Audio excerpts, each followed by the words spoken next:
I caught myself doing something completely mundane the other day, but it actually kind of stopped me in my tracks. Oh, yeah. What was it? I was just staring at a completely blank email draft on my screen.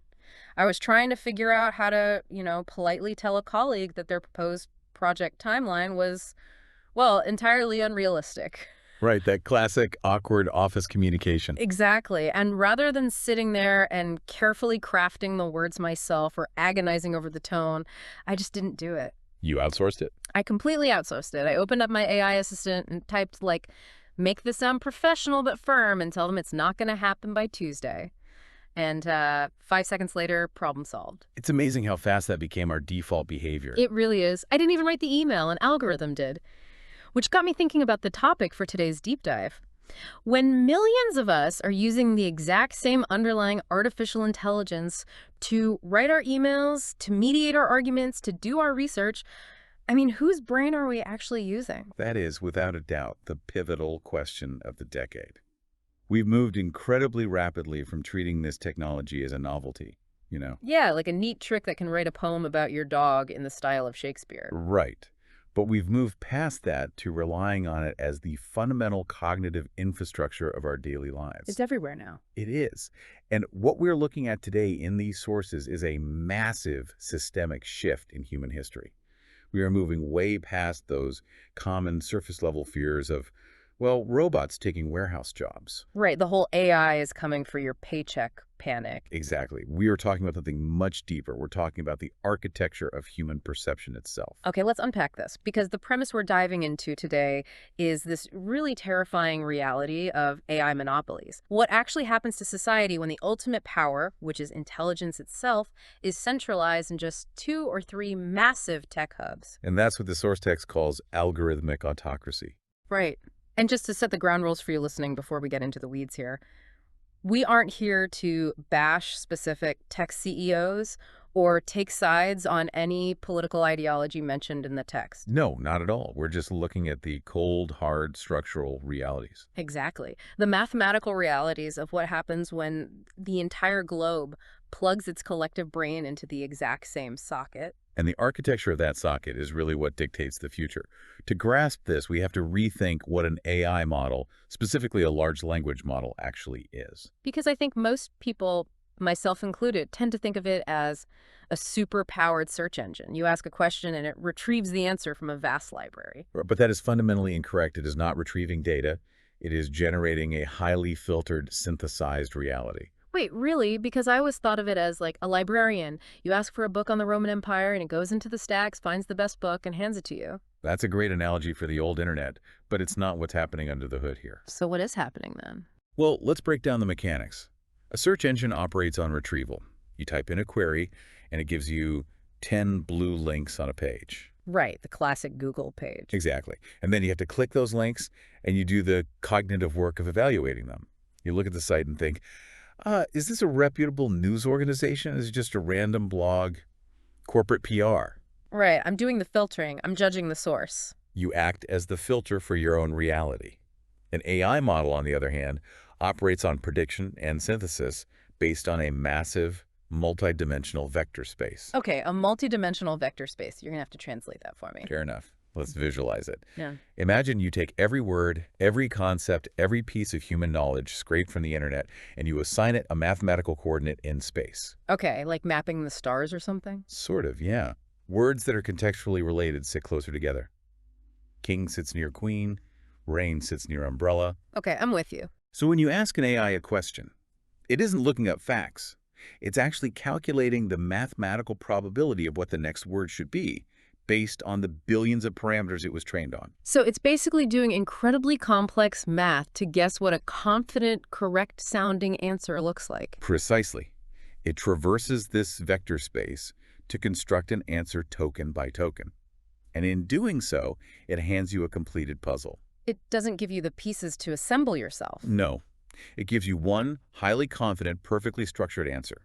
It has already decided which facts are mathematically relevant, which context matters, and what your ultimate takeaway should be. Wow. So it has entirely filtered reality for you. Yes. Which brings us to the core issue of this monopoly idea. If there are only two or three massive models dominating 80 to 90% of the global market, then those two or three models are doing all the filtering for everyone. That's the autocracy part. It's like the entire world is being forced to wear the exact same pair of prescription glasses. Everything we see, every historical fact, every news event, every complex geopolitical conflict is bent through their specific lens. And if the people who made the glasses put a slate blue tint on the lenses. The whole world thinks the sky is just a little bit bluer than it actually is. Exactly. And historically speaking, achieving that level of uniform perception has been the holy grail of every authoritarian regime. But it was always incredibly difficult to execute. Oh, for sure. Think about the mechanics of historical propaganda.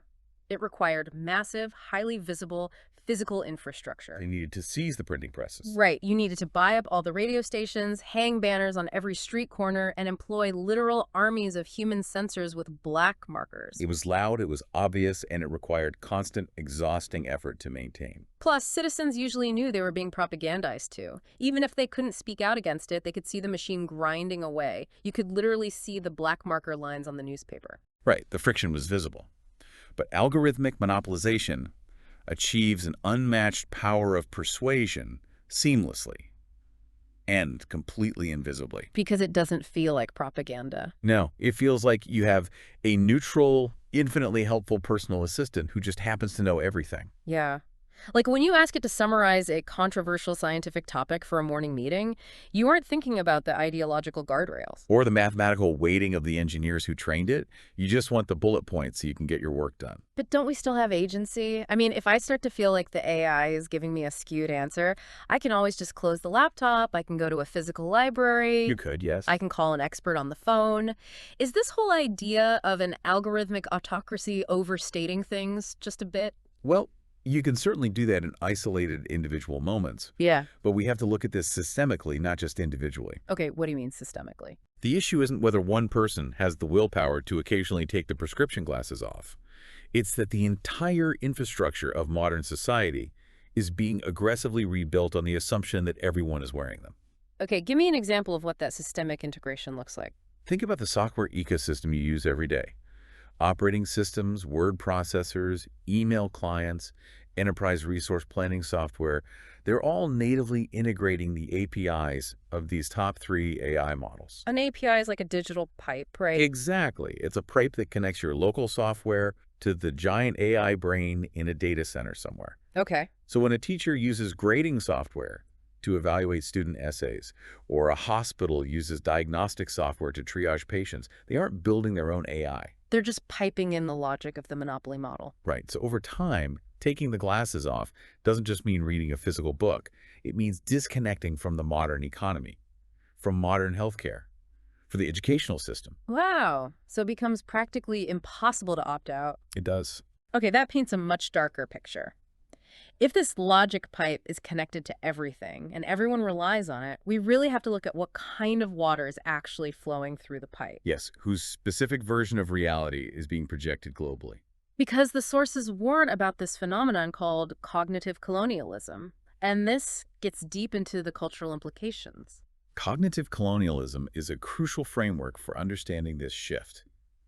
It occurs when a monopolized technology imposes the ethical values, the language patterns, and the biases of its creators onto the rest of the globe. Basically overriding local cultures. Precisely. Whether this foundational model is trained in a server farm in Silicon Valley or under the supervision of a specific state ideology in Beijing or anywhere else, the mechanism is exactly the same. A hyper-localized worldview gets exported as the universal standard. Right. Let's break down the mechanics of how that actually happens, because I think people assume AI is just learning from the whole internet, so it must represent the whole world. But it's not an equal representation, is it? Not even close.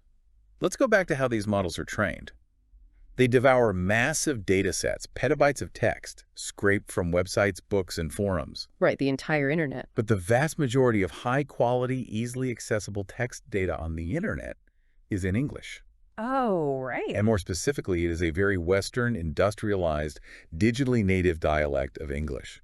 So the foundational vector space, the very map of how the AI understands concepts relating to each other, is deeply biased toward a Western English-speaking framework. Yes. So if a user in a rural village in Southeast Asia uses a globally distributed AI tool, even if they type their prompt in their local native language, the AI isn't really thinking in that language. It's not. No. It is translating the prompt into its core underlying mathematical representation, which, as we established, is steeped in the cultural logic of its training data. It calculates the response and then translates it back. That's wild. So the metaphors it uses to explain things, the way it structures a persuasive argument. The prioritization of individualism versus collectivism. All of these are inherited from the dominant culture that fed the machine. Exactly. It's like asking an AI to explain a deeply meaningful, culturally specific proverb, and the system just spits back the closest corporate English equivalent. That's a perfect example. I was actually reading about this recently. People were testing global models with regional idioms from different parts of Africa, and the AI just completely stripped the soul and the historical context out of them. It just flattens them. Yeah, flattening them into these generic, sterile self-help quotes. And that flattening is the essence of cultural homogenization. A local proverb isn't just a quirky phrase to put on a coffee mug. It is a dense repository of multi-generational wisdom, geographical knowledge, and specific community values. Right, it carries weight. But if the AI lacks the multidimensional context to understand the weight of that concept, it simply ignores it or reformats it to fit its dominant framework. So extrapolate that out 20 years. Right. If these monopolized AI models become the primary teachers, the primary storytellers, and the primary mediators for the next generation globally. Those local nuances don't just get misunderstood, they actively disappear from the human record. They are sanded down because they don't compute within the highly optimized parameters of the dominant model. So all the rough, interesting, localized edges of human culture just get polished away into this perfectly smooth, globally uniform sphere. That is a depressing thought. It's a significant loss of cultural biodiversity, you could say.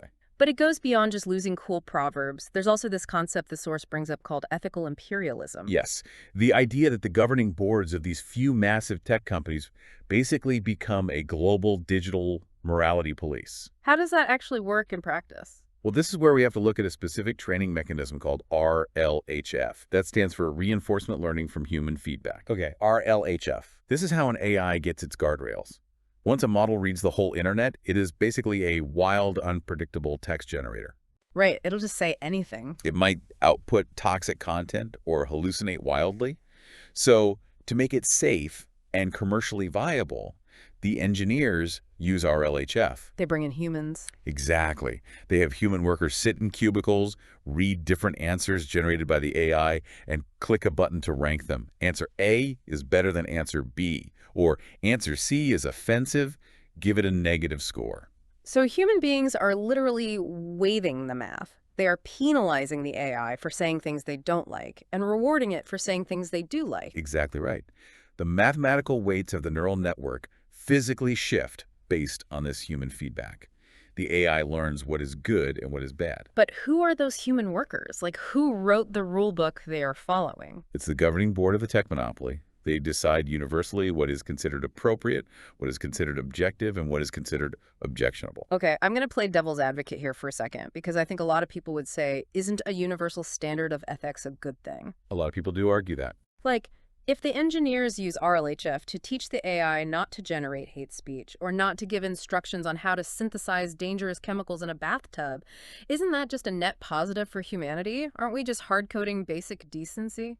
Well, when we talk about extreme, universally condemned behaviors like violence or exploitation, yes, guardrails are essential and widely supported. I'm sure no one wants a bomb-making AI. Right. But ethical imperialism doesn't operate in the extremes. It operates in the vast, complex gray areas of human life where basic decency is highly subjective. Okay, how so? Walk me through a scenario where this subjective guardrail actually causes harm. Let's imagine a complex, multi-generational dispute over land and resource use in an indigenous community in South America. Okay. The local approach to resolving this dilemma might involve deeply rooted traditions of spiritual consensus, a focus on the community as a single organism, and a time frame that looks 100 years into the future. So it's a slow, iterative, deeply spiritual process. Exactly. Yeah. Now imagine the local municipal government decides to use a monopolized AI tool to help mediate or summarize this dispute, because that's the new standard for administrative efficiency. Which is happening everywhere. Yes. How is the AI going to process the dilemma? Because of its RLHF training, which heavily favors Western legal concepts, it is going to prioritize individual property rights. Oh, wow. It will prioritize economic efficiency, rapid legal resolution, and quantifiable metrics. It was mathematically rewarded during its training for providing solutions that look like Silicon Valley problem solving. So it completely bypasses the spiritual or communal aspects because there's no mathematical weight assigned to them. Yes, it flattens the dilemma. And when a complex local dilemma is flattened by a foreign algorithm's morality, it's not just unhelpful, it is an active form of erasure.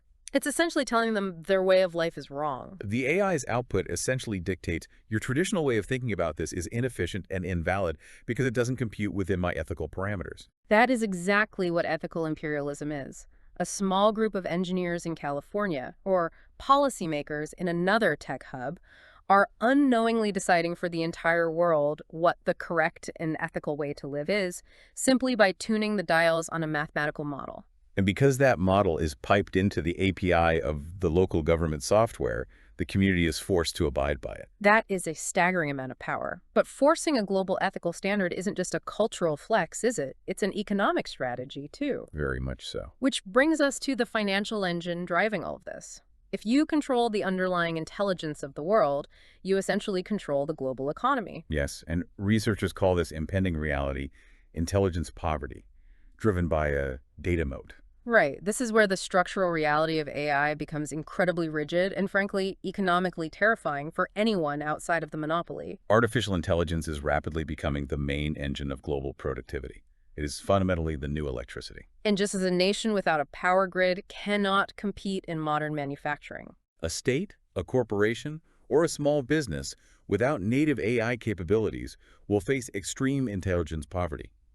They simply will not be able to operate at the baseline speed required to survive. But wait, why can't a competitor just build their own AI? Like, if I own a massive multinational logistics company and I realize I need AI, why can't I just hire a bunch of smart engineers and build my own model to rival the tech giants? People ask this all the time because we're used to building competing software. Exactly. People build rival apps every day. But building a frontier AI model isn't like building traditional software. It relies on a concept called the data moat, which is perhaps the most formidable barrier to entry in the history of economics. Okay, let's look at traditional industries first to compare. Sure. If a company makes a revolutionary new physical product, like a highly efficient car engine, a competitor can buy that car, take the engine apart piece by piece, reverse engineer it, figure out the physics, and build a slightly better version. Right. The barrier to entry involves capital and talent, but it is traversable. You can reverse engineer a physical mechanism. You can dissect the code of a traditional app. But you cannot reverse engineer a data moat. Why not? Here is the mechanism. To build a model that understands the world, you need an incomprehensible amount of data. The massive tech hubs already scraped the static internet to build their first iteration. They already ate the whole internet. Right. But to make the models truly advanced, to give them that fluid conversational reasoning, you need dynamic human interaction. You need hundreds of millions of users interacting with the AI every single day. Because every single interaction is a training session. Precisely. Think about it like trying to map the ocean floor by dropping weighted fishing lines. Okay. If a tech monopoly has 1 billion users, they are dropping 1 billion lines into the ocean every single second. Wow. Every time a user corrects the AI, every time they ask a follow-up question, every time they accept a piece of generated code, they're providing high-quality, real-time reinforcement learning data for free. So the model mathematically updates and refines its vector space constantly. Yes. And my hypothetical logistics startup, even with millions of dollars in funding, is standing on the shore dropping like 10 fishing lines a day. Exactly. You will never mathematically map the ocean floor fast enough to catch up. Because I don't have the user base to generate the feedback loop. The monopoly's AI will always be infinitely more refined, more context-aware, and more capable because it has the scale of global human cognition feeding it constantly. It is a self-feeding exponential loop. The smarter it gets, the more people use it. The more people use it, the smarter it gets. That moat is uncrossable for a new player. Which locks us into what economists in the text are starting to call the rent economy. This is a fascinating and brutal concept. It really is. The argument is that if you are a business in any sector, farming, retail, manufacturing, supply chain, you will eventually be forced to pay an intelligence rent to these tech monopolies just to maintain your baseline efficiency. Let's break down the mechanics of how that rent is actually collected. Let's go back to your hypothetical logistics company. Okay, I move freight across the country. Historically, your competitive advantage was having well-maintained trucks, experienced drivers, and smart human dispatchers. Right. But now, your biggest competitor integrates an advanced AI model via API into their dispatch software. This AI dynamically routes their entire fleet in real time. Okay, so it's doing it automatically. Yes, it analyzes live weather patterns, predicts traffic congestion down to the minute, monitors fluctuating fuel prices across different states, and adjusts routes instantly to save a fraction of a cent per mile. But over thousands of trucks, those fractions of a cent turn into millions of dollars in saved overhead. Exactly. Suddenly, their profit margins are astronomical compared to yours, and they can undercut your shipping prices entirely. They will run me out of business in a matter of months. So to survive, you absolutely must adopt similar AI technology. But as we established with the data moat, I cannot build it myself. Your only option is to license it from the monopoly. You connect your dispatch software to their API. But you don't buy the AI, you rent it. Right, I pay a subscription. Well, you pay per token, which means you paid a microscopic fee every time your software sends a query to the AI and receives an answer. Oh, wow. So I am paying a literal tax on thought. Every time my business needs to think about a route, the meter is running. And that is neo-feudalism in a digital shell. You are no longer an independent business owner. You are a digital tenant farmer. A digital tenant farmer, that is quite the phrase. It fits perfectly. The value created by the truck driver physically moving the goods or the farmer growing the crops is heavily siphoned off at the top by the entity that owns the intelligence infrastructure. Instead of wealth spreading outwards across different innovative sectors of the economy, it all flows vertically upwards. It funnels directly into the server farms of a few concentrated nodes. And this isn't just an abstract macroeconomic theory for boardrooms. Let's think about how this hits the everyday consumer. Right, the person listening right now. If every single company on Earth, the grocery store chain, the healthcare provider, the clothing manufacturer, is paying an API intelligence tax to the exact same three tech giants, that cost is absolutely going to be passed down to us. It alters the fundamental balance of power. We are essentially ceding our global economic independence to the owners of the algorithm. It creates a permanent underclass of dependent client states and renter corporations. And when a few hubs have all the cultural influence, dictating the ethics, and all the money flowing vertically to them through this rent economy, they gain something far more dangerous. They gain the ultimate unchallengeable power over human behavior itself. Which perfectly transitions us into looking at how that behavior is actually controlled. Researchers refer to this as the invisible hand of social manipulation. Now, normally when we hear invisible hand, we think of Adam Smith and free market economics, right? Yeah, the idea that individual self-interest naturally guides the market to efficiency. But in the context of algorithmic autocracy, the invisible hand is literal, it's designed, and it's gently nudging our behavior without us ever noticing the pressure. So what is the mechanism that enables this invisible hand? It's hypergranular psychological profiling.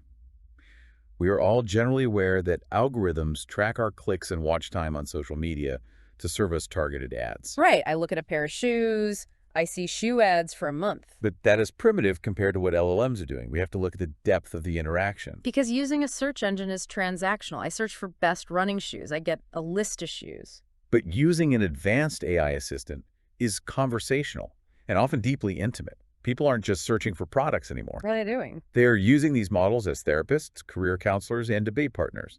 They're asking the AI for advice on managing crippling anxiety, how to navigate a toxic relationship with a boss, or brainstorming highly personal creative projects. You are literally pouring your internal monologue into the chat window. And the model remembers. Through massive context windows and persistent memory architecture, the AI analyzes far more than just the topic of your question. What else is it looking at?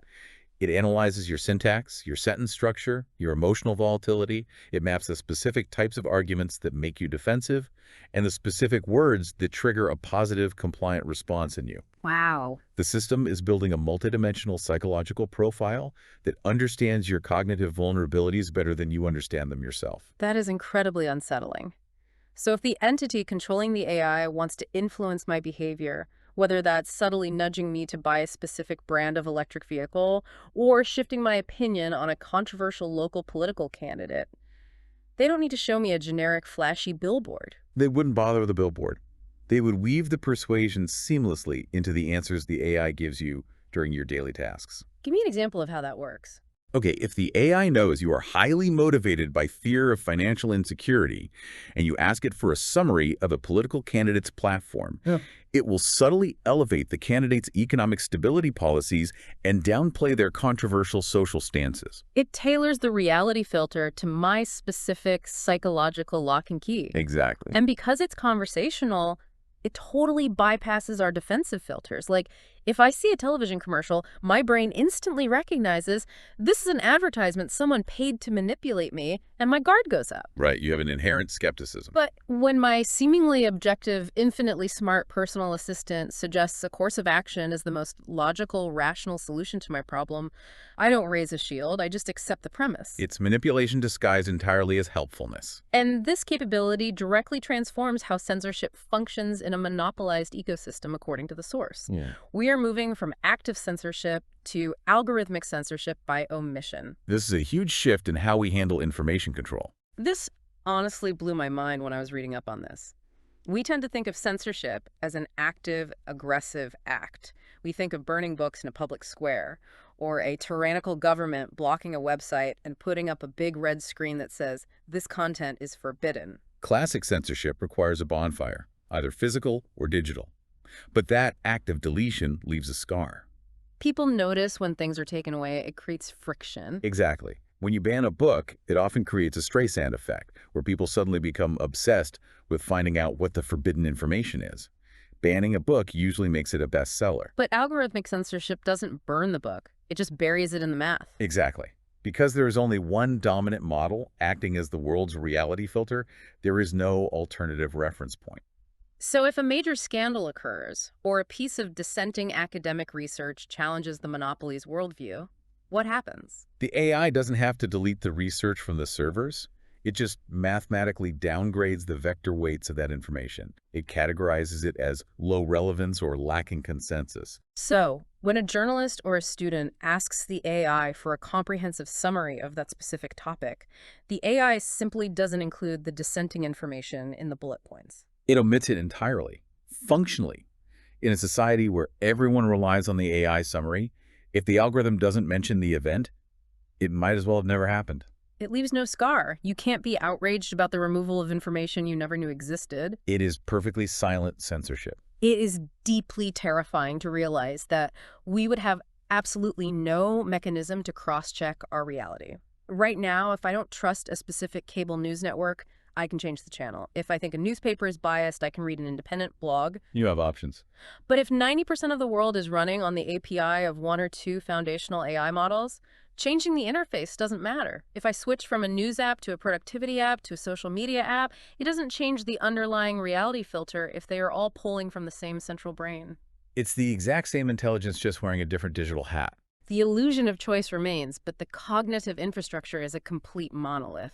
And building our entire global society, our economy, our cultural ethics, our perception of truth on top of a single monolithic infrastructure introduces an engineering nightmare. Which brings us to the most immediate, tangible threat of this whole scenario, the single point of failure. Right. This sounds like the plot of a Hollywood disaster movie, but when you look at the architecture of how this technology is deployed, it is a mathematical certainty waiting to happen. We are gathering all of global intelligence into one centralized basket. Let's look at the physical architecture for a moment. While AI models feel ethereal, they exist on physical hardware. massive clusters of GPUs in hyperscale data centers. Right, they're physical machines somewhere. And the world interfaces with these clusters through cloud architecture. We have already seen minor, localized previews of how fragile this is. Oh, definitely. Think about what happens when a major cloud computing provider, just the storage and hosting side, has a routing error and goes down for just 3 hours. It is absolute chaos. You can't stream a movie, sure, but also a major airline grounds thousands of flights because their ticketing system is down. People can't access their banking apps to pay for groceries. E-commerce grinds to a halt. Businesses lose millions of dollars in an afternoon. Now escalate that. Yeah. We aren't just talking about data storage going down. We are talking about the actual cognitive engine of society crashing. Right. Imagine a scenario where the logistics of global shipping ports, the diagnostic triage algorithms in major hospital networks, the automated defense protocols of national militaries, and global high-frequency financial trading algorithms are all tethered to the same monopolized AI API. So what happens if there's a bad line of code in an update? If there is a critical failure, a corrupted update to the neural weights, an unforeseen cascading error in the logic gates, or a zero-day exploit deployed by a sophisticated state-sponsored hacking group, the failure isn't isolated to one company or one sector. It is simultaneous, cross-sector, and global. It reminds me of the Death Star. We are pouring all of our resources into building the most powerful station in the universe. It can do absolutely anything. It has unprecedented power, but we are deliberately putting a giant, unshielded exhaust port right on the surface. That is an excellent architectural analogy. By centralizing everything, we are actively trading the resilience of decentralized systems for the convenience of one giant, perfectly optimized machine. Decentralized systems are messy. They are redundant, they are fragmented, and they are often highly inefficient.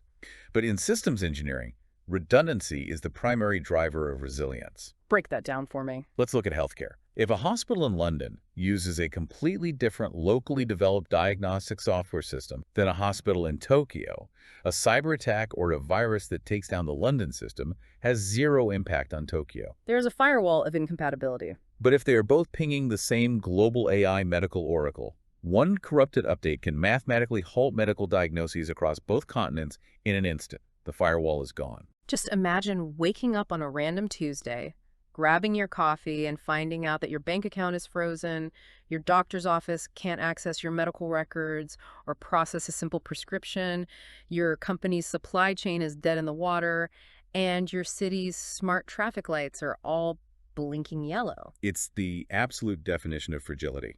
And it's all because one server farm in a different hemisphere pushed a flawed algorithmic update. And you touched on cyber attacks, which opens up an even darker avenue.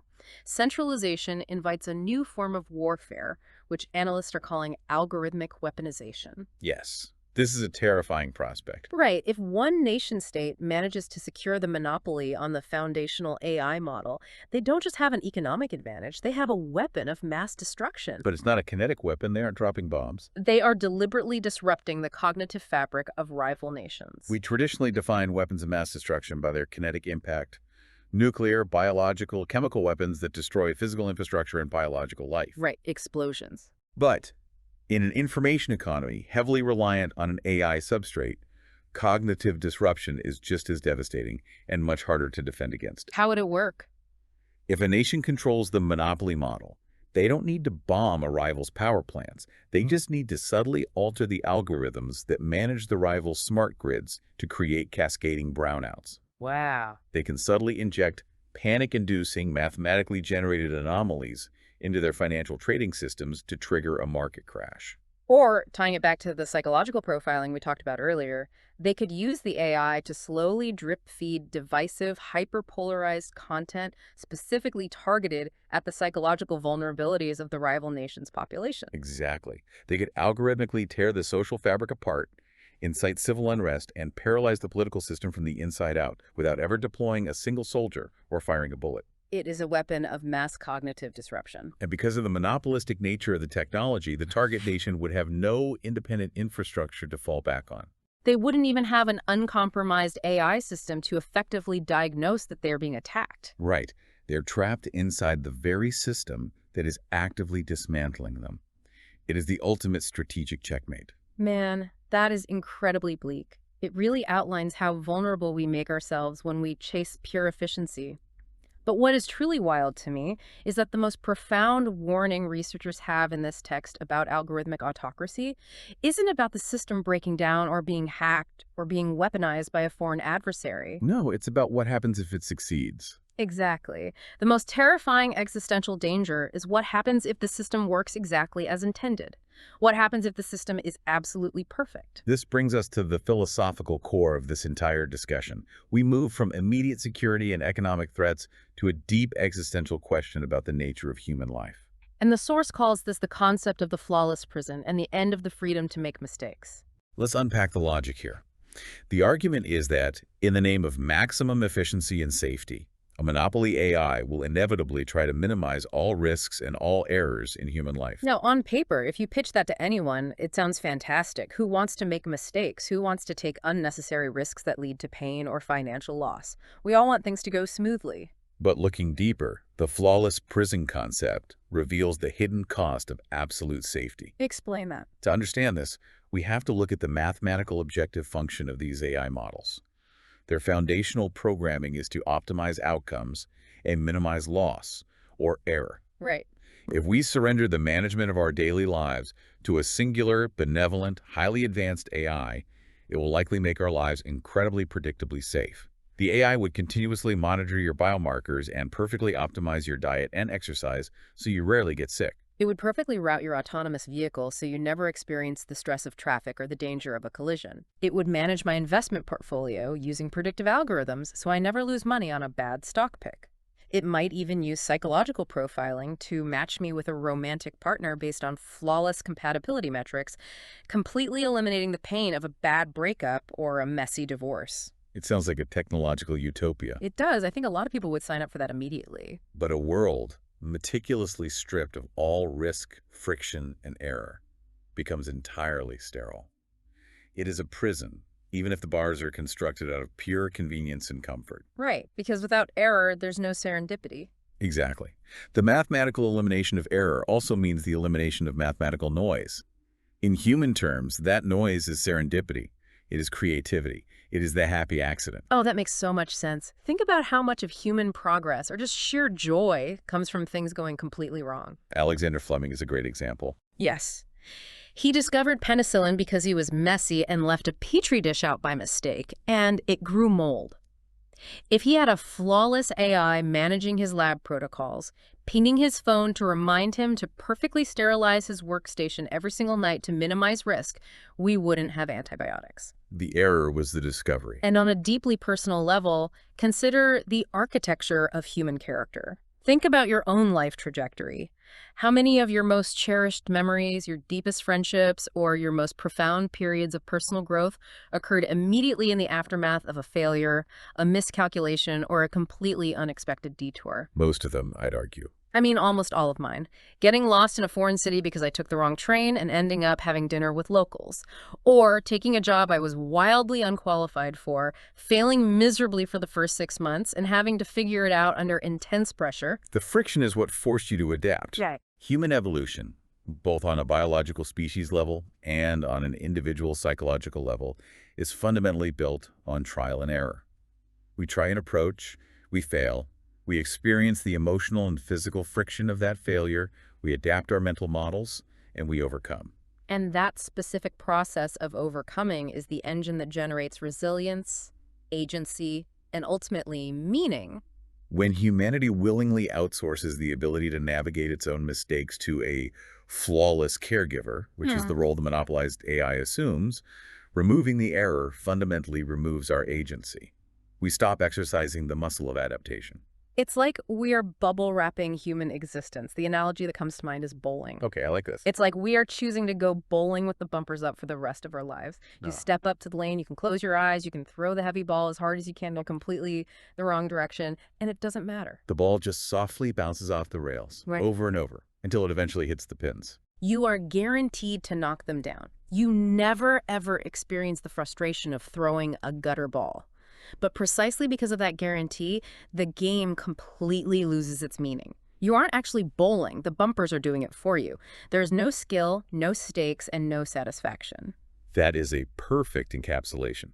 You achieve the goal, knocking down the pins or getting through your day with maximum economic and biological efficiency, but you lose the challenge, the skill acquisition, and the intrinsic purpose of the activity itself. This is the philosophical cost of algorithmic comfort. If a single mathematical entity is constantly anticipating our needs, preemptively mediating all of our social conflicts, and shielding us from all negative consequences, what is actually left for the human spirit to do? Nothing. We just become passive consumers of our own lives. We are passengers in a self-driving reality, just looking out the window while the algorithm steers. And that is the ultimate quiet danger of algorithmic autocracy.